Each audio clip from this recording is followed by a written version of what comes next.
से, ना हार जीत के अंजामों से।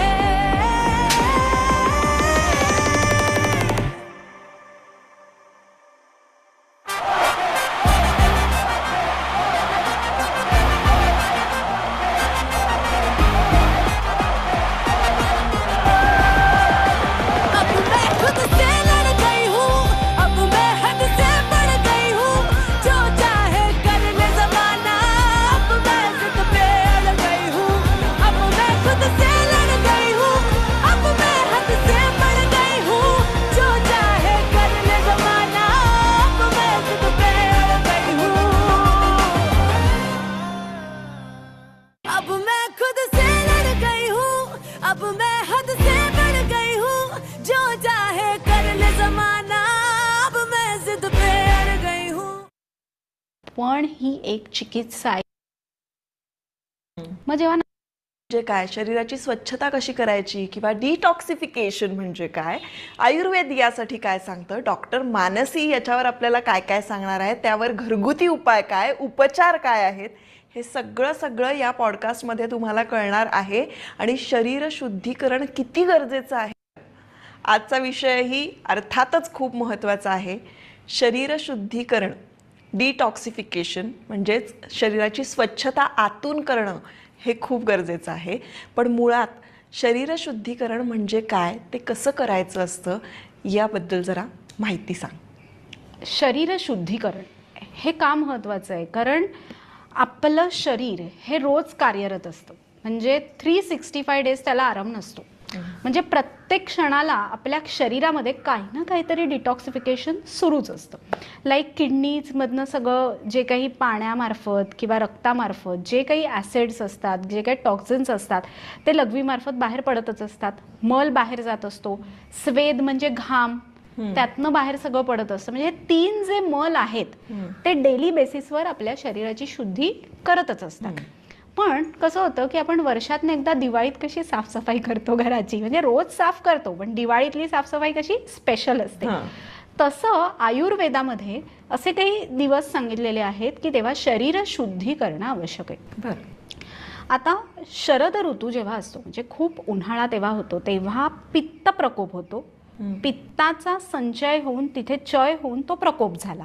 मग तेव्हा जे एक्सेस पित्त शरीरामध्ये तयार झालेलं आहे, जर ते आपण बाहेर काढलं नाही तर मग शरीराला पित्ताचे त्रास होतात. जसं की अंगाला खाज येणं, डोकं दुखणं, हे सगळे त्रास तिथनं सुरू होतात.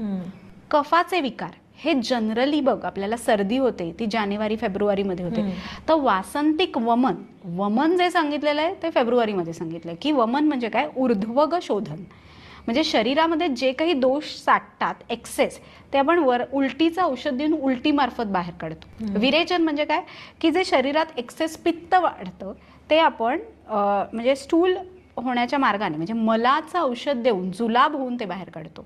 म्हणजे असे वेगवेगळे 5 प्रकारचे शोधन शरीर शुद्धीसाठी आयुर्वेदामध्ये सांगितलेले आहेत. पण याचा कन्सेप्ट कसा आला की पिंडी ते ब्रह्मांडी, म्हणजे जे बाहेर आहे ते आपल्या शरीरात आहे, हा एक मोठा लॉ आहे. पंच हा एक मोठा लॉ सांगितलेला आहे की पंचमहाभूत जी आहेत ती अतिशय महत्वाची आहेत. म्हणजे पृथ्वी, आप, तेज, वायू, आकाश ही आपल्या शरीरामध्ये आहेत आणि हा आपला बेस आहे. यांची शुद्धी होणं आवश्यक आहे. आता एका पातेल्यामध्ये तू दूध घेतलंयस, आता ते उकळवायला ठेवलंयस, जर तुझं लक्ष नाहीये तिथे उतू जाईल आणि कुठे जाईल, जिथे खड्डे आहेत त्यांच्यामध्ये ते साठून राहील. तर असंच आपल्या शरीरात होतं. एक्सेस दोष वाढले आणि आपण लक्ष दिलं नाही तर जिथे जिथे वैगुण्य आहे, म्हणजे जिथे जिथे खड्डे आहेत दोष, तिथे जाऊन ते साठतं. उदाहरणार्थ वात वाढला, कॉन्स्टिपेशन, ऍसिडिटी, जळजळ, आणि हा वात हाडं जी असतात ना वयापरत्वे त्यांच्यामध्ये ऑस्टिओपोरोसिस होतो. म्हणजे काय, हाडांना बारीक बारीक झीज होते त्यांची, आणि त्या पोर्समध्ये जाऊन हा वात साठतो. मग कधी मान दुखते, कधी पाठ दुखते, कधी पोट दुखतं. मग हा वात बाहेर काढण्यासाठी बस्ती हा श्रेष्ठ उपक्रम सांगितलाय. पण ह्या शोधन प्रक्रिया झाल्या. शमन प्रक्रियेने पण आपण शरीर शुद्धी करू शकतो, याविषयी आपण डिटेल बोलूयाच. पण आता शमन कसं करायचं, आता बघ, एखाद्या व्यक्तीला ऍसिडिटी झाली आहे, म्हणजे काय, आयुर्वेदानुसार पित्त वाढलंय, पण असं तू मॉडर्न सायन्सच्या नुसार बघायला गेलीस तर त्याच्या शरीरामध्ये ऍसिड लेवल्स वाढल्यात. म्हणजे pH लेवल्स वाढलेले आहेत. सो त्याला बॅलन्स करण्यासाठी आपण अल्कलाईन काहीतरी घ्यायला पाहिजे ना, म्हणजे जिरे पाणी किंवा थंड दूध की तमालपत्राचं पाणी. हा, दालचिनी पण चालते. मग त्यांनी काय होतं की ते आपोआप लेवल होतं की म्हणजे जे पित्त न्यूट्रलाइज होतं.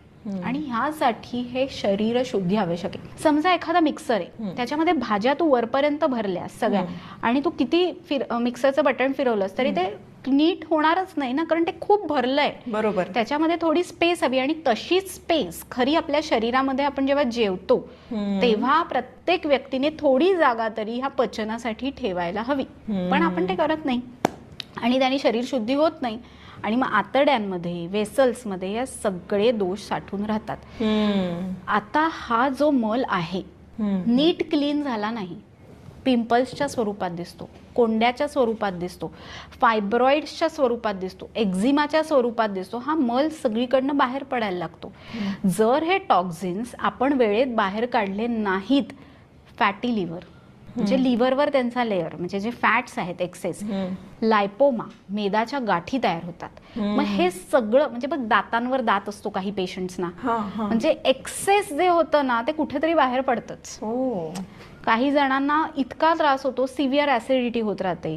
पण ही जर शरीर शुद्धी केली ना तर इमिजिएटली त्यांना तो फरक दिसतो. बघ आता कधी कधी खूप वजन वाढलेलं असतं काही पेशंटचं, ह्याला काही ते खूप लठ्ठ म्हणजे त्यांचे फॅट्स वाढलेले नसतात, तो फोफचं वजन असतं.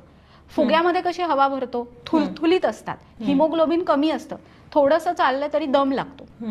मग जेव्हा नाडी परीक्षण करतो तेव्हा आपल्याला त्यांना सांगायला लागतं की अहो तुम्ही एवढ्या वर्षांमध्ये स्वतःची शरीर शुद्धी तुम्ही केलीच नाहीयेत. म्हणजे तुम्ही एसीचं सर्व्हिसिंग आठवणीने करता पण तुम्ही तुमच्या शरीराचं सर्व्हिसिंग नाही करतात. It is a your body की जी तुमच्याबरोबर कायम, तुमचे मसल स्टिफ झाले, तुम्ही रोज सगळं काम करता पण घरीही तुम्ही उत्तमरित्या स्नेहन स्वेदन रोज करू शकता. अच्छा. म्हणजे बघ घरी आपल्याकडे खोबरेल तेल असतं, तिळाचं तेल असतं, ते अंगाला 15 मिनिटं जर त्यांनी मसाज केला तर ते तेल म्हणजे स्नेहन झालं. बरोबर, एक्सटर्नल स्नेहन झालं. मग त्याच्यानंतर कडकडीत गरम पाण्याने त्यांनी आंघोळ केली, स्वेदन झालं. म्हणजे त्यांनी काय होतं, जे शरीरात वाढलेले दोष असतात ते आपल्या कोष्ठामध्ये येतात आणि दुसऱ्या दिवशी पोट नीट साफ झालं की ते टॉयलेटद्वारे बाहेर पडले. म्हणजे बॉडी मसाज आपण जे घेणं गरजेचं आहे ते याच्यासाठी. एक्झॅक्टली. पण आता हा बॉडी मसाज हा स्पाचा वेगळा, आपण जो स्नेहनचा मसाज करतो तो वेगळा असतो. त्याच्यासाठी आधी पेशंटना आपण 5 ते 6 दिवस औषधी तूप पोटात घ्यायला देतो. तसं ते घरी तूप घेऊ शकतात गाईचं पोटातनं गरम पाण्याबरोबर. अच्छा. आणि ते 7 दिवस करून मग त्यांनी हे मसाज रोज 7 दिवस करायचा, रोज अंगावरनं गरम पाणी घ्यायचं आणि मग आपण एखादं त्यांना घरगुती विरेचन देऊ शकतो की आता एरंडेल तेल आहे किंवा जे आहे, पण ते सल्ल्याने करायचं असतं कारण कधीतरी काही गोष्टी चुकीच्याही होऊ शकतात.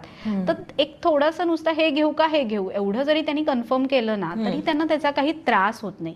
कारण या गोष्टी कधीतरी ना वेगळ्या रूपात पण बाहेर पडतात, कारण एका फोर्सनी ते बाहेर पडतं. काही लोकांना सवय असते, नेती जलनेती हे रोज करतात, म्हणजे काही जे ट्रेंड आहेत ना त्यांनी जरूर करावं. पण कधी कधी काही वेळा चुकीच्या गोष्टी पण घडतात की ते सूत्र नेती जी असते ती अतिशय कठीण असते. नाकामधनं ते सूत्र घालून ते कानातनं बाहेर काढणं किंवा पाणी जे असतं ते सगळं करताना ना काहीतरी तुम्ही एका ठिकाणी व्यवस्थित शिक्षण घेऊन करायला पाहिजे. कारण मग नाकातनं ब्लिडिंग झालं तर काय करणार, म्हणजे वाईस वर्सा थिंग्स असतात ना, एका प्रेशरनी ते बाहेर पडतं. म्हणून या सगळ्या गोष्टी काळजी घेऊन करायच्या असतात. नाही, वैद्यकीय सल्ला खूप महत्वाचा आहे कारण ह्या गोष्टी खूप डिफिकल्ट आहेत. असंच आता बघ ना, कधीतरी आपण फरशी साफ करतो, ऍसिड चुकून पडलं, जळून जातं ना, म्हणजे तिथे तो डाग पडतो तो जातो का, आणि हे तर आपलं शरीर आहे. आणि हा मसल मधला जो स्टिफनेस आहे, आता आपण खूप विचार करतो, म्हणजे काही पेशंट्स असतात ना सतत डोक्यात विचार सुरू असतात. लॅक्टिक ऍसिडचं प्रमाण शरीरातलं वाढतं, लॅक्टिक ऍसिड वाढलं की मसलला इन्फ्लमेशन आलं, मसल इन्फ्लेम झाले की चेहरा पफी दिसतो, चालताना कमरेत दुखतं, पायात दुखतं, म्हणजे त्याने इतक्या तक्रारी, नैराश्य आलेलं असतं. मग अशा नैराश्यामुळे या सगळ्या गोष्टी खूप, कारण कॉर्टिझॉल लेवल्स वाढतात ना, की जर विचारच तुमचे बदलले की मी hormonal imbalance, facial hairs, irregular periods, हे सगळं चालू होतं. म्हणजे आपण म्हणतो ना एक block, it is a chain ना, आता इथे पुढे जायचंय तर हाच ब्लॉक आहे, मग पुढे जाऊ शकू का आपण? म्हणून हे सगळं शरीर शुद्धी आवश्यक असते. आणि आयुर्वेद म्हणून तर म्हणतं की ऋतूनुसार आपण हे करायचंय. आज दिनचर्या ऋतुचर्या का सांगितल्या आहेत? तर यासाठीच सांगितल्या आहेत ना की तुम्ही आहारामध्ये काही जे पदार्थ घेता त्यांनी तुम्हाला का त्रास होऊ शकतो. की आता एखादा पित्त प्रकृतीचा व्यक्ती आहे, त्यांनी कारलं रोज खाऊन चालेल का? नाही ना, कारण कारलं हे शरीरातलं पित्त वाढवतंय, हे पित्तकर आहे, त्यामुळे तो का रस कडू आहे ना त्याचा. तर त्या गोष्टी आपल्याला जाणून घ्यायला पाहिजेत की काय खाल्ल्यावर त्रास होतोय. मग ती गोष्ट नाही खायची. का सांगते, एखाद्या पेशंटला अर्टिकेरिया आहे, अंगाला खाज येते ना, त्यांनी चणा डाळ एवढूशी जरी खाल्ली ना, एवढूशी, पूर्ण अंगावर गांधी उठतात. म्हणजे मला लोकांना समजावून सांगायला लागतं की तुम्हाला डास चावला, बरोबर आहे, डास चावल्यावर तुला तिथे गांधी येते की नाही? का आली? कारण तुझ्या ब्रेनकडनं तसे मार्कर्स सोडले गेले. तसं जेव्हा तुम्ही हे तुम्हाला जे शरीराला चालत नाही असे पदार्थ जेव्हा तुम्ही घेता, तेव्हा मग तुम्हाला शरीर शुद्धीची आवश्यकता आहे हे समजलं तुम्हाला. अच्छा, म्हणजे कुठल्याही गोष्टींची आपल्याला जर का अशी ॲलर्जी म्हणूया, अशी ॲलर्जी जर का आपल्याला दिसायला लागली तर शुद्धीकरण, शरीर शुद्धीकरण ह्यावरचा एक उत्तम पर्याय असू शकतो, उपाय असू शकतो. कारण आता बघ ना, तुम्ही किती दिवस हे पथ्य पाळणार की म्हणजे वांग खाऊन शरीराला सूज येते म्हणून काय वांगच सोडायचं का? किंवा काही जणांना दुधाची ॲलर्जी असते. पण हे काही दिवस आपण पथ्य करू शकतो. पण जर मेजॉरिटी त्रास असेल तर मग यू नीड डिटॉक्सिफिकेशन. आता खूप फॅड्स आहेत ह्याबद्दल.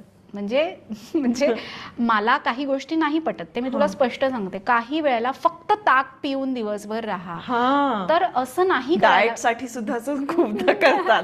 पण तुम्ही त्यापेक्षा काही चांगल्या गोष्टी आहेत ना. म्हणजे डिटॉक्सिफिकेशनच तुम्हाला करायचं असेल तर तुम्ही सकाळी एकदा जेवा, बरोबर आहे, नाश्ता घ्या, दुपारी व्यवस्थित जेवा, आणि संध्याकाळी तुम्ही 6 ते 7 वाजता एखादं बाउल भरून सूप घेऊ शकता. आणि त्याच्यानंतर काही नाही खायचं, कळलं? दुसऱ्या दिवशी 7 वाजता किंवा 8 वाजता खायचं. 12 तास उपास घडला की जे हवंय ते साध्य होत आहे ना. म्हणजे जे तुम्ही 3 वेळा 3 मील पण झाले, 3 मील्स अ डे झाले, प्लस उपास पण झाला, चेहऱ्याची सूज पण उतरली, पचन पण नीट झालं, लिव्हरला काम करायला वेळ पण मिळाला. जर तुम्ही रात्री 10 वाजता जेवलात तर तुमचं लिव्हर डिटॉक्सिफिकेशन कधी करणार?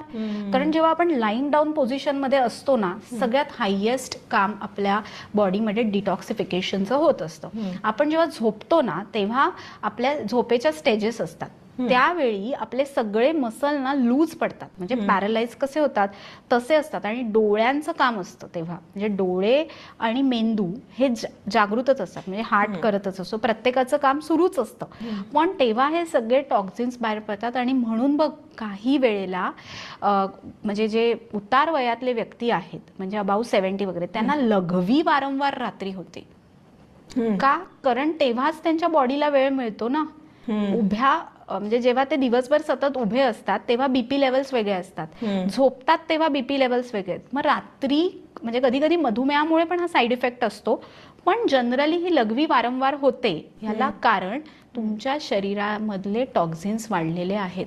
आता मधुमेहाचा व्यक्ती आहे, त्याच्यामध्ये रक्तातली साखर वाढलेली असते, बरोबर आहे. आता त्यांच्यामध्ये तर डिटॉक्सिफिकेशन सगळ्यात हायेस्ट लागतं. का? आता एखादं भांड आहे, त्याच्यात तू लाडू केलेस तर कसं करवडतं बाजूनी, साखर किती घट्ट झालेली असते, तारेच्या घासणीने घासायला लागतं, बरोबर, तेव्हा ते निघतं. तसं त्या शुगरमुळे तुमच्या सगळ्या आर्टरीज आणि वेन्स मध्ये ते कोटिंग तयार होतं, कोलेस्ट्रॉल सारखं पांढरट लेअर येतो, युरिक ऍसिड लेवल्स वाढतात. मग हे बाहेर कसं काढायचं, याला टेक्निक असतं. आता जे आपण तूप खायला देतो पेशंटना, त्या तुपामुळे हे सगळं मऊ मऊ पडायला लागतं पहिले. मग तू त्यांना मसाज देतेस, म्हणजे आपण ते पुढे पुढे सरकवतो, ते कोष्ठात येतं स्टीम दिल्यावर. बर्फ बघ ना, फ्रीज मध्ये असतो तेव्हा फ्रीझर मध्ये घट्ट असतो, बाहेर काढल्यावर पाणी होऊन जातं. तसं त्या उष्णतेने ते दोष विरघळतात आणि कोष्ठात येतात, आणि मग ते आपण बाहेर काढून टाकतो. It is a simple process. पण ह्याकडे तुम्ही एक चिकित्सा या दृष्टीने बघायला हवं. It's not a spa. म्हणजे तुमचे मसल त्यातनं रिलॅक्स होणार आहेत, पण ही एक चिकित्सा आहे, याच्यावर विश्वास ठेव. हे ऋग्वेदामध्ये, म्हणजे ऋग्वेदातनं अथर्ववेद आणि हे सगळे पुढे जे पार्ट आलेले आहेत आयुर्वेदाचे, हे आपलं पारंपरिक शास्त्र आहे, शरीर शुद्धी.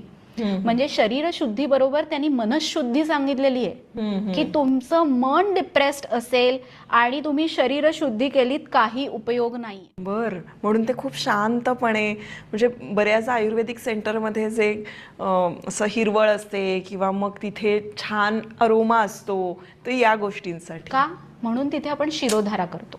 बरोबर. म्हणजे ती जी धारा असते ती आपण जेव्हा आपल्या आज्ञाचक्रावर सोडतो, तेलाची धारा, तिथे मसाज देतो, ते आपोआप ऍक्टिव्ह होतं, कॉर्टिझॉल लेवल्स कमी होतात, आपला आत्मविश्वास वाढतो. बऱ्याच पेशंटना झोपच येत नाही. मग तेव्हा त्यांनी काय करायचं, घरी आपल्या तेल असतं, बरोबर आहे, थोडंसं कोमट करून, कोमट गरम नाही, टाळूला लावायचं. आपण लहान बाळांचा कसा टाळू भरतो बघ ना, तसा त्यांनी रोज रात्री थोडंसं असं इथे तेल लावायचं, पायाला तेल लावायचं, आपोआप त्यांना झोप येते.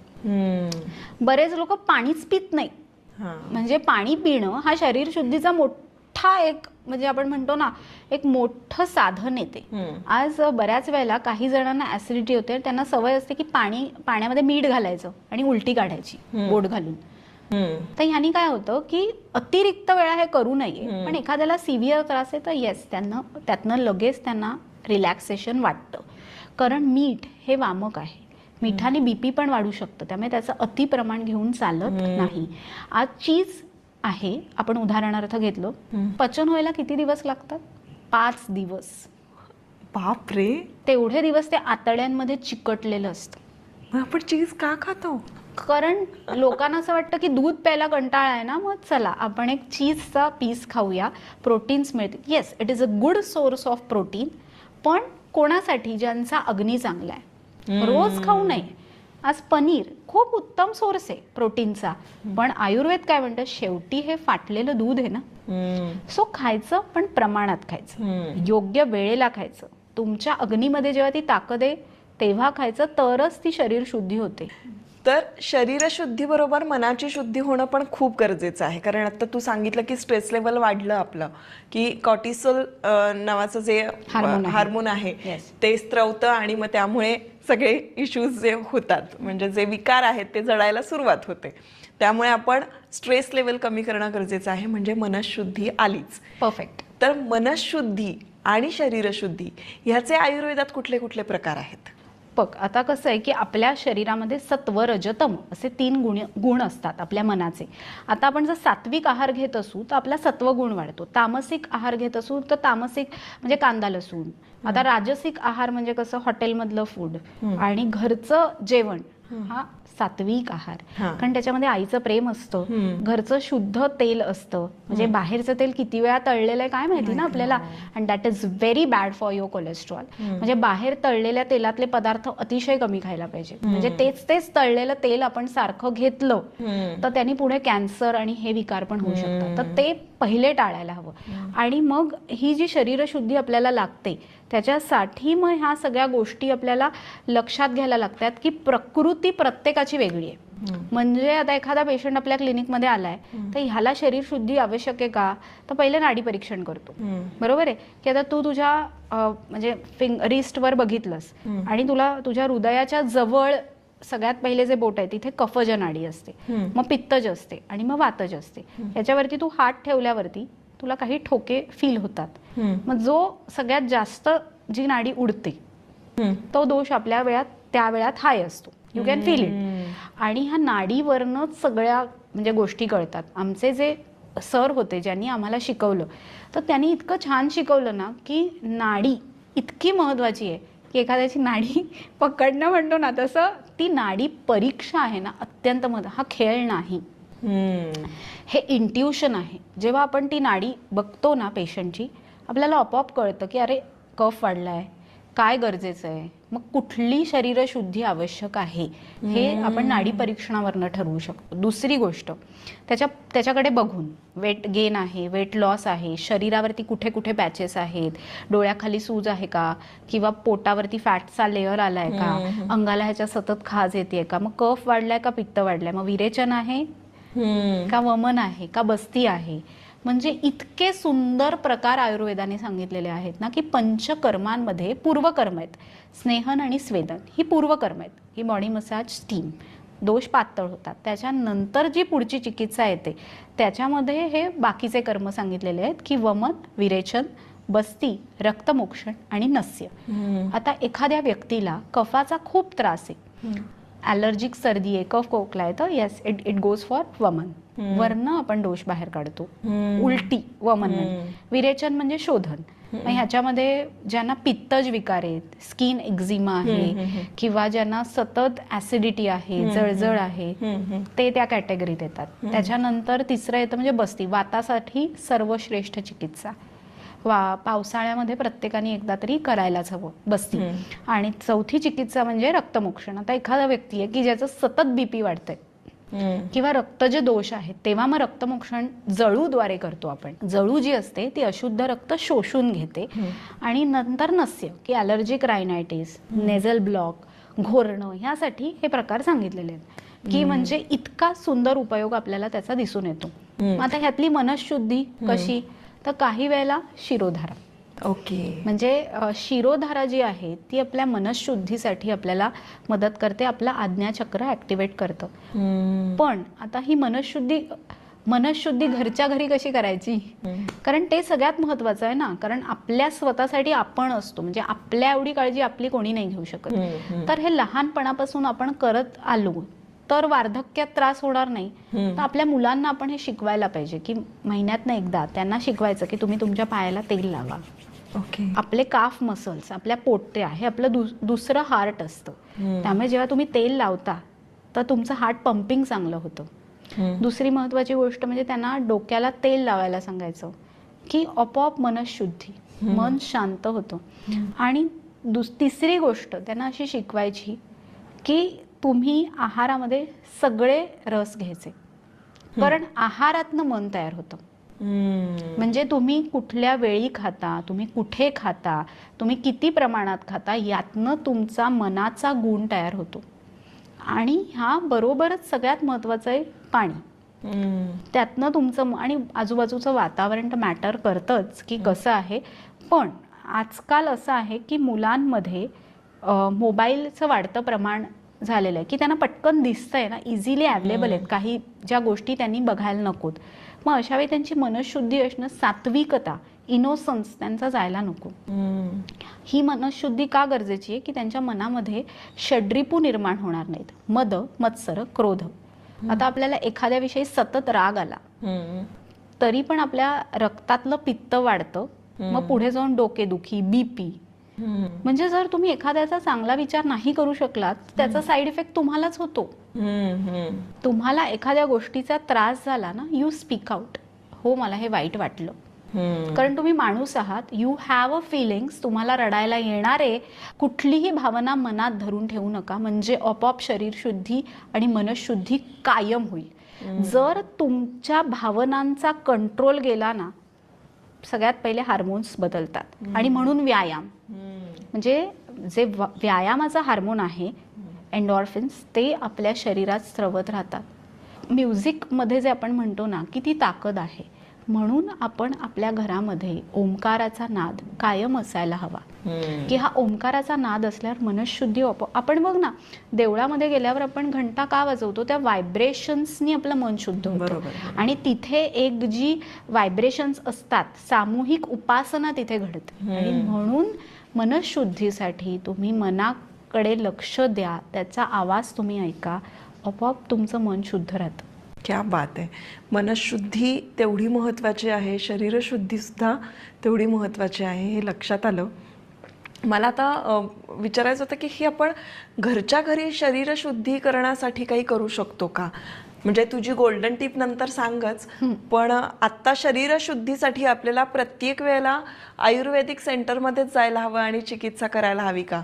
एरवी आपण सपोज आपल्याला लक्षात आलंय की आपला कुठला तरी दोष बिघडलाय बाबा, बरं दोष आपला कुठला बिघडलाय हे कळणं खूप महत्वाचं असतं. त्यामुळे त्याच्यावर एक आपण पुढचा एपिसोड करूया. अगदी बरोबर. की तुमच्या शरीरातला कुठला दोष बिघडलाय हे तुम्हाला माहित असणं अगदी अगदी अगदी. पण जर असं आपल्याला माहिती झालं की माझा हा दोष बिघडलेला आहे आणि त्यासाठी मला आता शुद्धीकरणाची गरज आहे, तर त्यासाठी चिकित्सा करायची प्रत्येक वेळेला गरज आहे की आपण घरच्या घरी सुद्धा काही उपाय करू शकतो? अगदीच घरच्या घरी आपण सारखं उठून तर कुठेही बाहेर जात नाही. बरोबर. आपल्याला काही गोष्टी आपल्या घरी ज्या असतात त्या वापरून सुद्धा आपल्याला शरीर शुद्धी करता आली पाहिजे.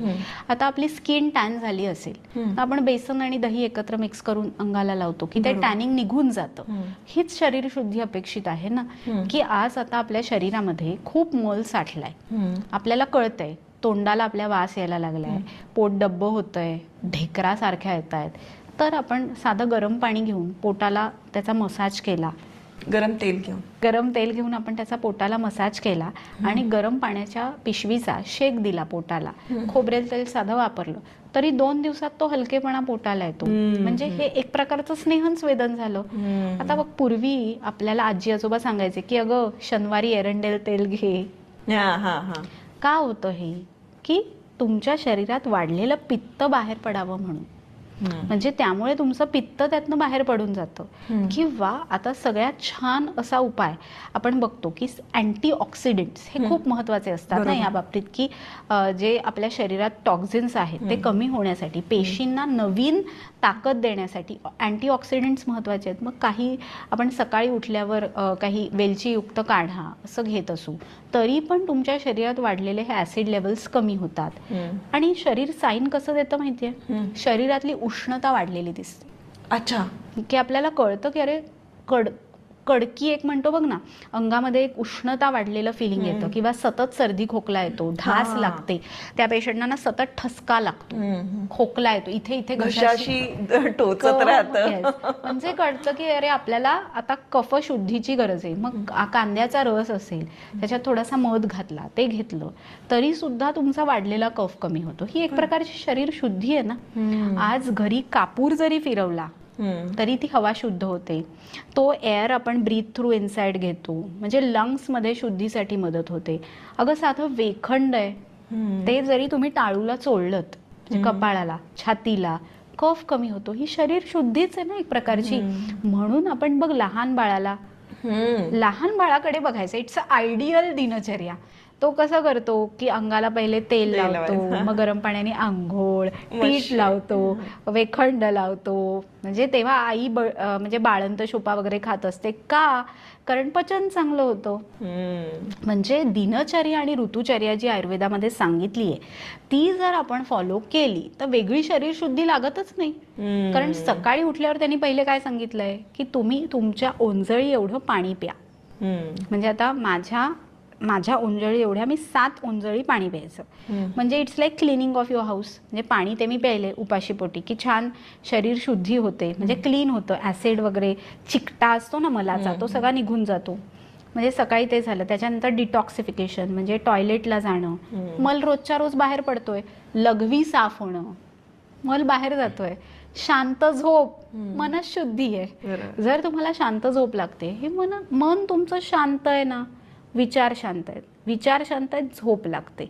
हे चक्र आहे. म्हणजे तुम्हाला तुमच्या बॉडीने सिम्पटम दिलं की डोळ्याखाली सूज दिसतेय, तोंड येतंय, तर तुम्हाला कळतं की तुम्हाला काय त्रास आहे. आता साधं बघ, तोंड येतंय, तोंडामध्ये खूप छाले आहेत, तर तुरटी असते बघ, ती तुरटी पाण्यामध्ये फिरवली आणि ते पाणी खुळखुळ करून फेकून दिलं, हळूहळू ते व्रण भरून येतात. म्हणजे ती अल्कलाईन आहे ना तुरटी, आपोआप ती वेदना कमी करते. तर तुमच्या शरीराने तुम्हाला सिम्पटम दाखवले. आता मधुमेहाचा पेशंट आहे, अंधुक दिसणं, रेटिनोपॅथी, किंवा पायामध्ये खाली गादी आल्यासारखं वाटणं, की त्यांना सेन्सच नाही होत, कळून जातं की yes your body needs detoxification.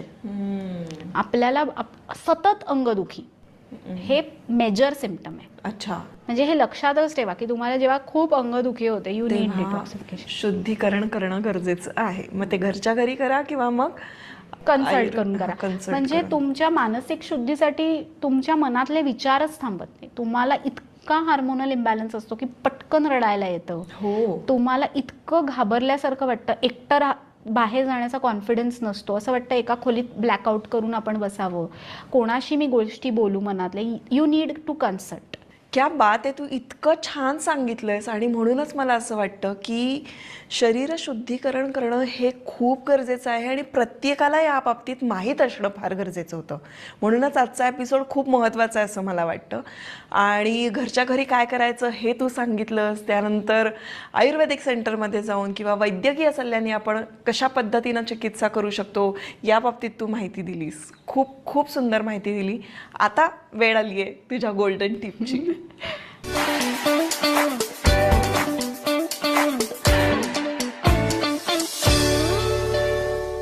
Golden tip आजची अशी खास टिप आहे की अँटीऑक्सिडंट्सचा काढा. म्हणजे आता सकाळी उठल्यावरती जर आपण वेलची, दालचिनी, तमालपत्र असा एकत्र करून काढा जर घेतला तर त्यांनी खूप छान फरक पडतो. Alkaline water. हा, त्यांनी इतकं म्हणजे रात्रभर ते भिजत ठेवायचं? नाही नाही नाही, ह्याचा काढा करायचा आहे. अच्छा. म्हणजे हे तिन्ही उकळायचं आहे लिटरली त्याच्यामध्ये. म्हणजे ते त्याच्यामधले जो अर्क आहे तो त्या पाण्यामध्ये आला पाहिजे. आणि इतकं छान वाटतं की त्यांनी एकदम फ्रेशनेस येतो. वेलची, तमालपत्र आणि दालचिनी त्यांनी म्हणजे हार्मोनल इम्बॅलन्स पण तुमचा कमी होतो आणि एकदम फ्रेश वाटतं.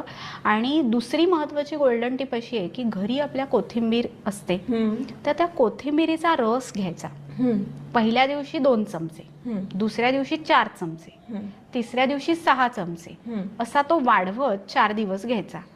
त्यांनी सुद्धा आपल्याला दिसून येईल की आपल्या शरीरात वाढलेली उष्णता कमी झाली आहे, चेहऱ्यावरचे काळे डाग कमी झालेत, अंगाला आलेली सूज कमी झाली आहे, पोट नीट साफ होतंय, डोळ्यांना अंधुक दिसत असेल तर ते कमी होतं. कारण कोथिंबीर हे डोळ्यांसाठी पण खूप छान असते. बेसिकली हे जे रस आहेत ते कोथिंबीरेच्या रसाने काही हानी होत नाही. म्हणजे इट्स व्हेरी सेफ, कोणी घेऊ शकतं. सो तो जर रस घेतला ना तर आपोआप शरीर शुद्धी होत असते. म्हणजे इतका मस्त उपाय की जरूर करून बघायला पाहिजे की कोथिंबीरेचा रस खूप गुणकारी आहे आणि या वाढत्या प्रमाणात घ्यायचा. म्हणजे पहिल्या दिवशी 1 प्रमाण, त्याच्यापेक्षा थोडं वाढवायचं, तिसऱ्या दिवशी थोडं वाढवायचं आणि चौथ्या दिवशी थोडं वाढवायचं. असं आठवड्यातनं 4 दिवस आपण घेत राहिलो तर त्यांनी सुद्धा आपल्या शरीरात वाढलेले टॉक्झिन्स लघवी वाटे बाहेर पडायला आपल्याला मदत होत असते. वा, खूप छान होत्या या दोन्ही गोल्डन टिप. आय होप सगळ्यांना आवडल्या असतील. सोप्या आहेत.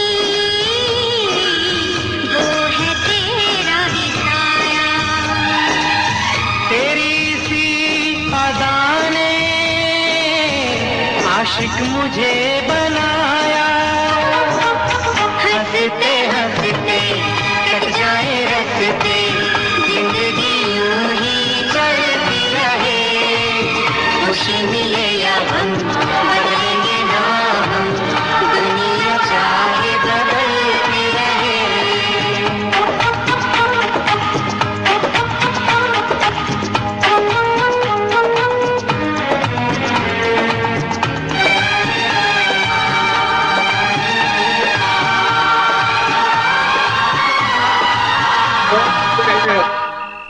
बहुत बढ़िया, बहुत बढ़िया.